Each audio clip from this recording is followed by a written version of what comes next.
if you followed the film, you know that it was initially started off by Edgar Wright, which I can only imagine like how the film would have ended up. Who's in the field under right his now? helm. But on top of that, like you can see a lot of, like I said, of his work that was already put into it, and you can just kind of see it's like a kind of a carbon copy of what Edgar Wright laid out before, but it doesn't mean that it's any less enjoyable.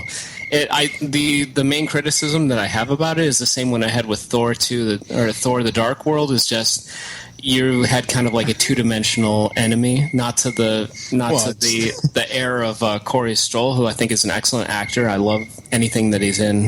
Maybe The Strain. I love The Strain. Yeah, for his hairpiece, maybe. He's gone. It's gone. Oh, it's gone? Did he lose his hair magically for the second season or something? He shaved his head halfway through the second season. He didn't want to wear the hairpiece anymore. But anyway. Oh, shut up, Scott. So who has their window open? I know, someone's got crickets chirping in the background. But he didn't have, like, the villain was kind of two-dimensional, but it didn't detract from it being a very fun film. I think that's the one thing Marvel has to figure out how to get away from is the same villain as the hero. Make a villain that you can actually care for. They make it way too much, though, where the villain and the hero are the same guy. It's not so much. That's not such a bad thing, but I mean, you also have to see from the villain's point of view instead of having them just be a world domination, world destruction type character. Very true. Scott, what do you think? Rick, is your window open? Yes. Okay, we can hear that's actually my thin legs rubbing together. I have little cricket legs. If you've never met me, I have cricket legs. Corduroy son of a bitch. With I weigh fucking 300 pounds and I have cricket legs. Honestly, I mean, you guys said anything I was going to say. DVD. If you didn't hear... DVD? Yeah. Scott You wouldn't even go to review. Blu-ray on that thing? No. There's no point. No, I mean Blu-ray. There's no whatever. extra quality. No, it was fine. It was way less funny than I thought it was going to be. It picked up, it ramped up in the end, of course. The only thing that saved the movie was that Spanish dude. John Cena? Yeah, the heavier set guy. So there's Sure. Oh, there's Michael only Pena? Michael Pena humor. of John Cena. See, I fucking John hated him. Cena's in it? I was like, I hated him in that movie. I thought he was the worst part of the movie. No, it wasn't that great, honestly. I mean, I paid matinee. I walked out matinee going, I wish I just would have caught this on HBO. It was better than I expected it to be, but I wasn't expecting much. It wasn't that great, honestly. It wasn't. I mean, it kept my interest during the 2 hours. That's all I can say. Well, Fair enough. the thing. Well, do you think Paul Rudd was good in it? No. He had it queued up. I just asked a question and he queued up the fucking crickets. No, I don't think he was okay. Really? No, I thought he was boring as shit. That was one of my complaints about it too. That he's an excellent actor and improv guy, and he didn't really flourish. He was forced to say the lines he was supposed to say. He had no freedom to ad lib. That was very evident. And his character was about as flat as a sheet of fucking paper. Yeah, it's kind of like the Seinfeld thing, where Seinfeld is obviously the most funny out of like all the people that are on that show, yet he casts himself as the not so funny person on the show. So. And that's fine. But like I said, in the ending, the Spanish dude fucking stole the film in the end. I couldn't stand him. That's fine. Like, I could not stand it was Michael like, Pena. some humor in the film. Thank you, God. Because the rest of it was like, I'm jumping through a keyhole. A bunch of ants. They have abilities. Some of them are called bullet ants. Give me a fucking break. It was stupid. It's supposed really to be stupid. ridiculous. The guy's named Ant-Man, for Christ's sake. That's true. I do love it how they had to. That's an they had actual to thing. reshoot for Avengers: Age of Ultron. They had to go back and reshoot Anthony Mackie stuff because they shot. Oh, all the spoilers, stuff- everybody. They shot all the stuff with him as Close yours.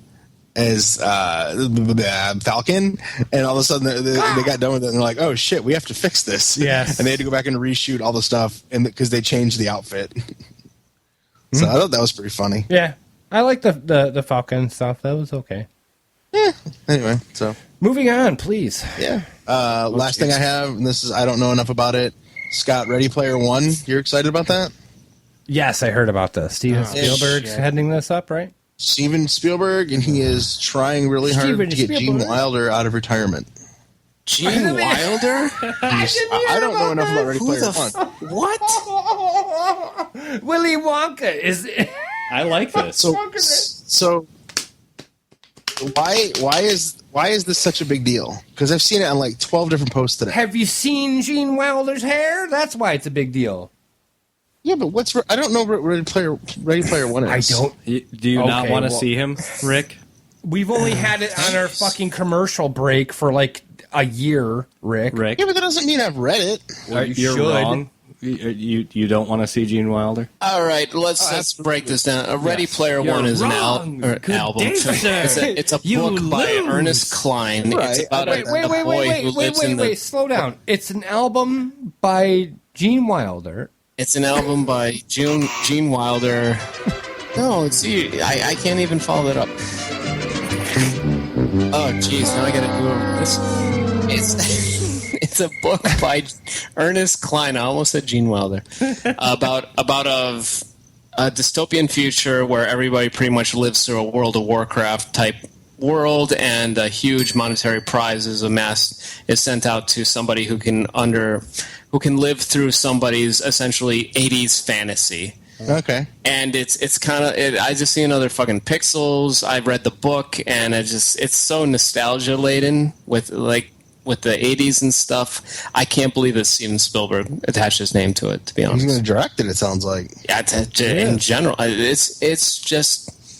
I was given to it. Somebody gave this book to me and said, "I think you're really going to enjoy this." And I'm like, "Uh-oh." Crap. So Nearly 100 different pop culture properties are mentioned in the novel. Yeah, Yeah. absolutely. That's impossible to Nope. clear. Nope. Anyway, okay, that's all I had. So I'm going to assume my natural stance on things, which is we'll see. Yeah, I we'll won't see. see. We'll see for sure. Well, how about you, Scott? You obviously sound like you've enjoyed the book. So what do you think about it? No, I'm actually going through the book right now, so I'm gonna. Obviously, I mean, I can't say much to it, but no, I was excited to hear that at least Spielberg was attached to it because it gives it some amount of hope, something, because it's going to be hard to pull off. I mean, honestly, that's all I really have to say about it. I mean, if it was any other director besides like Neil Blomkamp or something, I'd be like, this is not going to work. But I mean, it's Spielberg. Everyone likes Spielberg. He does okay. He does good. Obviously he's done very well in some of his films and some okay. But I mean, the guy has not really made a shit film, honestly. So Yeah, there's a couple in there. okay. Well, I mean, I can think of way worse. Fantastic Four. Wow, I'll tell you right now, my qualms with Ready Player One. First off, they're making it into a film. Secondly, they're attaching a big name like Spielberg to it, who is accepted. I don't know if he lost a bet or something. Thirdly, Ready Player One, the character in it, has like one major, like normally in a book or like any type of story, you want to see like a character evolve over time. You want to see them overcome their like who they were to become like a better version of themselves. And there's like one moment of that in Ready Player One, but I don't see it happening with the entire thing, which makes I don't know. it fall flat. I mean, maybe you know more than me as far as like some of the plot. I don't know, but All I know is this film better have some fly-ass titties in it. tits. Yes, you got lots of tits. Oh, is it a lot of boobs? All right, I'm gonna have to listen to the book now. Son, order, Ready Player. Fantastic. All right, here we go. We're gonna exit movies. Rick, where can Yeah. people find your stuff throughout the week? And it's pretty much you and Wendy. Yeah, for the rest of the time, because we won't be here to plug it. It's true. I mean, the website lives on. Well, maybe they Did they go? Did they die? It got real quiet. Balls on you. We're almost done. Oh, I think YouTube, Twitter, Facebook, all that stuff. Are you going to be at South by Southwest this year? I don't know. Maybe I don't plan on it at the moment, but that doesn't mean I won't. There's the tiniest shred of possibility I might be there. I might have to find a way to make it happen. Okay, all right. I don't know. I really don't know. Seriously, whose window is open? No. I had to stop the broadcast. Hopefully, it's fine. If it's shut out on Spreaker, we got it on. Whose window's open? It's me, the frickin' I told you, there's like a bunch of animals in my backyard. See? Oh, that's amazing. Okay, well, goddamn. X gonna give it to you. All right, we're going to jump into some a food beating. How about that? On the fly! That's the best way.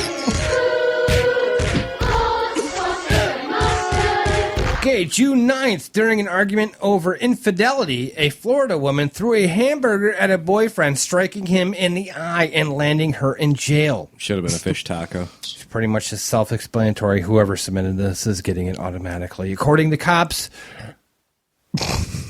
Just according to... I think whoever submitted this should just be king of the world. Raya K. Moore and Mario Thornton were bickering Saturday evening over Moore reportedly being unfaithful, a.k.a. whore-like. In the midst of verbal beef inside the Clearwater home, the 27-year-old Moore took a hamburger and threw it at Thornton, her boyfriend of 12 months. That's not too long. The burger, a criminal complaint alleges, struck Thornton in the eye. When Moore was questioned by sheriff's deputy, she reportedly copped to the winging of the burger at Thornton, adding in that it may have hit him, possibly. Pictured above Moore, Jesus Christ, Aaron, look at this train wreck, if you will. Yep. She looks like a billy goat with some longer hair. With Spock eyebrows. It's like a billy goat with like a predator mixed. Billy Goat, Predator, Spock. Yes. Good. This is not a wrong description. No. We're possibly racist. What? Possibly? Possibly. Pictured above. I hate you all. Oh, she works at Ruby get over Tuesdays, which I have been at a Ruby Tuesdays recently. Their menu is fantastic. They switched it up. They still have the fish bowl with the alcohol and the Swedish fish? I think so. You can ask for it. Good. I guess that the complaint indicates that no weapon was seized by police. So, anyways, besides the burger, but this was submitted by Mad Billy and Mad Stacy of California. Oh, really? Yes. I vote we should just make them kings of the world. Kings of World. They're just they're king and queen of the world. I mean, honestly, I don't even know where to go with them. They just, Champions of life. Champions of life champions is. of life. That is it. They're fucking non-failing champions of life. Make the knighting sound happen. Fine. You achieve the rank of Champions Champion of of life. life. COL. Still want an item? Yes. All right. Aaron? Yes. There you Rick? Yeah. Aaron? go. Aaron? No, I mean Hiller. Where's your sword, dude? Wait, what? What? There you go. Yeah, suck my butt. I like it there. Say suck my butt. X gonna give it to you. Jesus Christ. I don't even have anything. Champions of life. Just sounds like Step up, Matt Billy and Matt Stacy. We hereby decree you, Matt Billy and Matt Stacy, kings of the world of California and everywhere else. We welcome you to the Take-Back table with the other knights, dames, barons, where we lavishly reward you with rape bands, huckleberry huskies, malted barley hops, tube sock, piss dungeon, sausage spice, steel Twinkies, skunk apes, bottle caps, beer wenches, and pool boys, or some honey ham mead. Did you just make that up? No. There you go. You win everything. Yeah. You too. Thank you for everything. Yeah. Congrats, guys. Yeah. All right. Well, we got some science. Now it's time for science Yeah. time. Show never ends. For an ending. It's not gonna blow up. All right. If you're in the gradier, I've had A lot of beer tonight. If you're in can the do it. greater Tokyo area and looking for something to do, may I suggest walking through a giant anus?